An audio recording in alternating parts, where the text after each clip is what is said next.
What is your name? Wilder. Okay, hi Wilder. So Wilder, my question to you is, do you like stretching? Yeah. Stretching. So what stretching is? The range of motion around your joints. The capability for your body to use the biggest range around the joint, or the optimal range around the joint, or whatever range you got. Sometimes optimal, what you have, and what's good for a human being, is not really working together. So let's talk about what really flexibility is.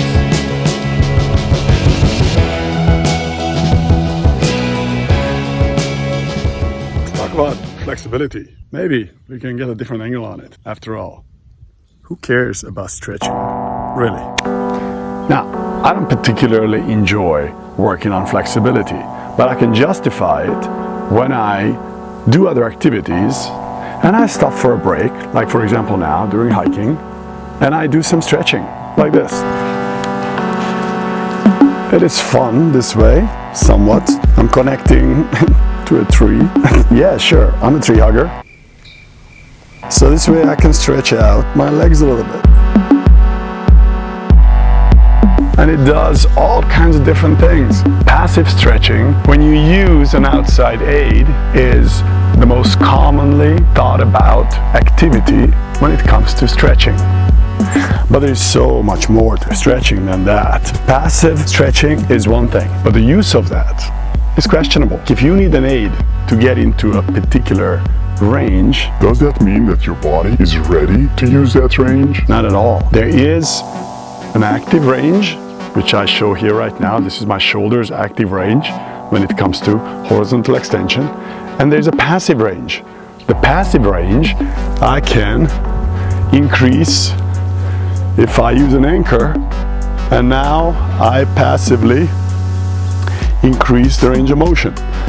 So it's extra amount of range I can use when I have an aid, but that range is not accessible for me with my body.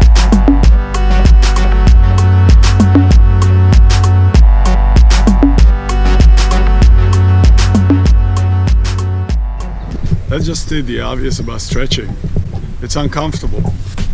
And there are two groups of people who stretch regularly. One, people who are in a lot of pain, and that is part of their procedure to try to relieve the pain they feel. Group two, the maniacs.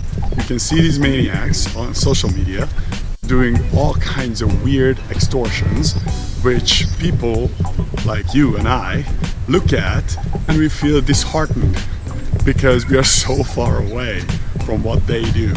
So we might as well don't even really try. Do I like stretching? Not particularly. Do I do it? Yes. The way I do it is that I intertwine it with activities that I enjoy. For example, hiking. While I go hike, I stop time to time and stretch. That way I can justify it. It's easy. It doesn't require extra time, not wrapping my mind around it. It's different when you're out in nature. Even chores become kind of fun. You can make out of flexibility training real exercises too, and have real fun.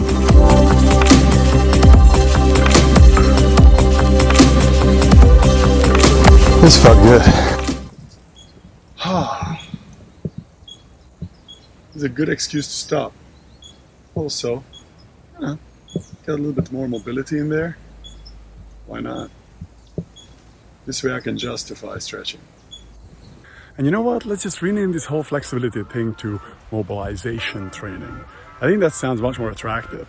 You're trying to become more mobile, so your joints can be more mobile. You can be more mobile.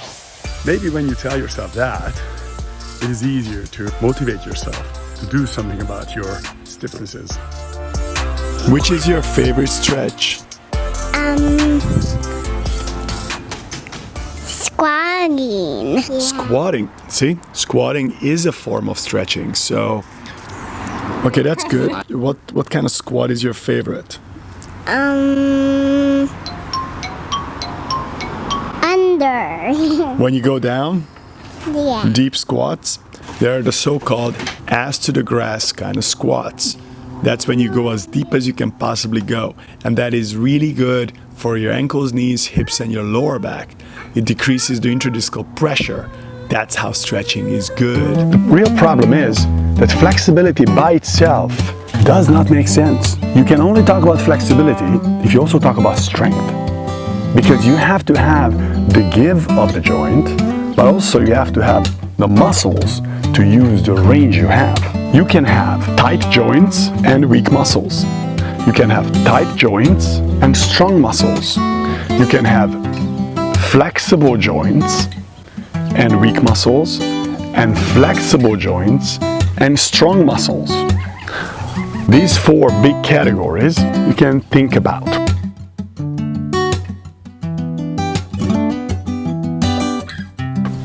So working on your flexibility itself is not enough, because when you work on your flexibility, you increase potentially the give of your joints.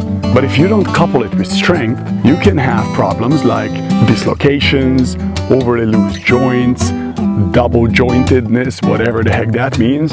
So you can have all of those things, which are not necessarily a good thing. Over flexibility is just as bad as stiffness. Just keep that in mind. I'm not saying to be stiff, but I'm saying being overly flexible that is not coupled with strength is just as dangerous, just different type of danger. Let's wrap our mind around that. How can you get around that you not only increasing flexibility, but also increasing strength at the same time, and particular type of strength that will allow you to use the range that you gain during flexibility training. And that gets us to ELDOA fascia stretching type of movements. So ELDOA stretch is basically work in the following way. I'll show you one of them, okay? This particular one, you need to make sure that you create some tension around your ankles. You have some tension around your hips by forcing your legs move downward. You straighten your spine so your back is nice and straight. You twist your arms around so all of the tissues everywhere around this area become tight. And then you lift all this over top your head and you squeeze your head while you're doing this. As you're doing this stretch, your entire body feels like it's under tension. And that's exactly what happens. Because flexibility without gaining some sort of strength, parallel, it just creates useless flexibility. Passive flexibility is not necessarily a bad thing. There are times when it makes sense to work on those. But overall, I find these type of stretches the most effective to get people more mobile. Unless you have a specific problem, it's the best if you deal with a specialist who will help you specifically to your problem. But otherwise, play on with these ELDOA stretches. You also feel like you're doing something more than just simply stretching, because your muscles are really contracting. On our YouTube channel, we have several of them uploaded, which are most useful for people. So check them out.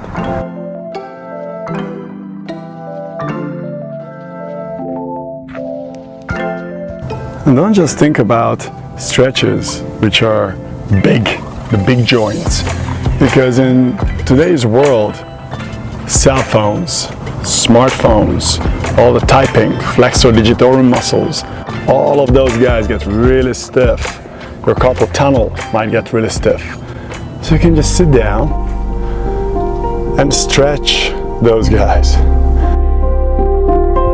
They feel really good. I'm guilty of using my cell phone a lot. So this feels good. Make sure you also stretch your thumb. I like to stretch both sides.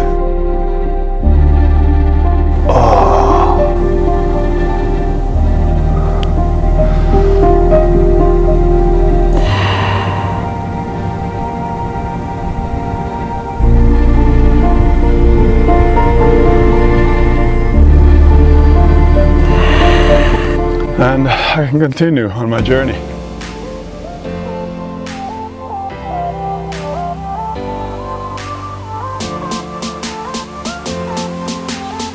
So, Wadi, is there anything else you know about stretching? No. So, Waldi, thank you. Ciao. Welcome. Bye.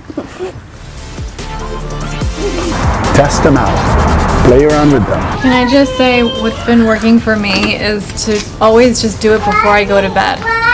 So right before bedtime, I stretch, I do a stretch, and not only does it feel really good, it actually relaxes me. If you practice every single day a little bit, maybe before you go to bed, then over time, they do get easier. And over time, you find that you definitely have more available range of motion to use for your body. You feel looser, more agile, more capable. Thank you for watching. Please subscribe, share as much as you can. So down here, there is a thumb that looks like this. If you hit it, it turns blue. That's when you've done your job.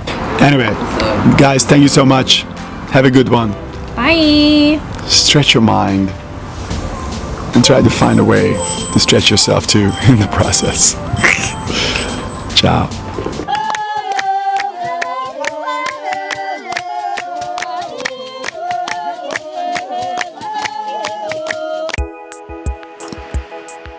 Hunched over like this. Oh, this is why you need to stretch. Doesn't matter what you do, you're gonna get stiffened up here, the front of the computer. Doesn't matter how much you try to pay attention. So, stretch your chest. Had a good day?